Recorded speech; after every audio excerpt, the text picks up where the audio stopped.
தேசிய முன்னணி கூட்டணியிலிருந்து விலகிச் சென்றால் சென்றதுதான், திரும்ப வந்தாலும் சேர்த்துக் கொள்ள மாட்டோம் என அதன் உறுப்பு கட்சிகளுக்கு நினைவுறுத்தப்பட்டுள்ளது. எனவே எதையும் தீர ஆலோசித்தே முடிவெடுக்குமாறு தேசிய முன்னணி தலைவரும் துணை பிரதமருமான டத்துஸ்ரீ அஹமட் ஜைட் அமிடி எச்சரித்தார். அவர் யாரையும் குறிப்பிட்டு சொல்லவில்லை என்றாலும் மாயிகாவைத்தான் குறிப்பிடுகிறார் என்பதை புரிந்து கொள்ள முடிகிறது. அரசியலில் உணர்ச்சி வசப்படுதல் கூடாது, பொறுமையும் நிதானமும் தேவை. மாறிவரும் அரசியல் சூழலில் உணர்ச்சி வசப்பட்டு முடிவெடுத்துவிட்டு பின்னர் வருத்தப்படுவதில் எந்த பயனுமில்லை என்றார் அவர்.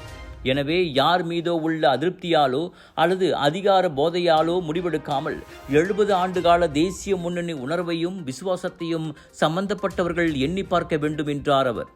செமின்யேவில் IPF கட்சியின் ஆண்டு பொதுக்கூட்டத்தை தொடக்கி வைத்து உரையாற்றிய பிறகு ஜாயிட் செய்தியாளர்களிடம் பேசினார். Jangan menyesal kalau meninggalkan Barisan Nasional.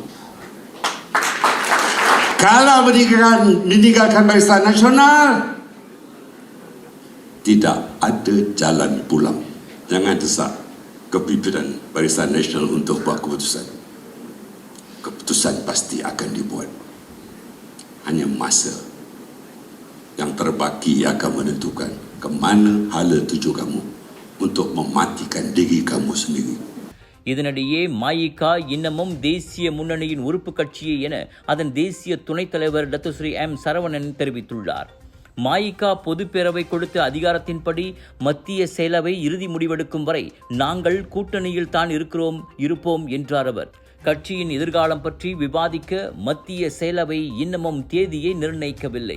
கூட்ட தேதி முடிவானதும் தனிநபராக அல்லாமல் மத்திய செயலவை ஒரு கூட்டு முடிவை எடுக்கும் என அவர் தெரிவித்தார். தாப்பா நாடாளுமன்ற உறுப்பினருமான சரவணன் அத்தொகுதியைச் சேர்ந்த 50 அரசு மற்றும் தனியார் பல்கலைக்கழக மாணவர்களுக்கு இலவச மடிக்கணினிகளை வழங்கிய நிகழ்ச்சிக்கு பிறகு அவ்வாறு பேசினார்.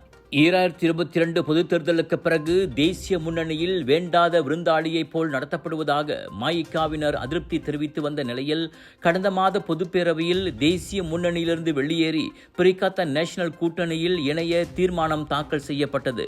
எனினும் இறுதி முடிவை எடுக்கும் அதிகாரத்தை பேராளர்கள் தேசிய தலைவர் தான் ஸ்ரீ விக்னேஸ்வரனுக்கும் மத்திய செயலவைக்கும் வழங்கியுள்ளனர்.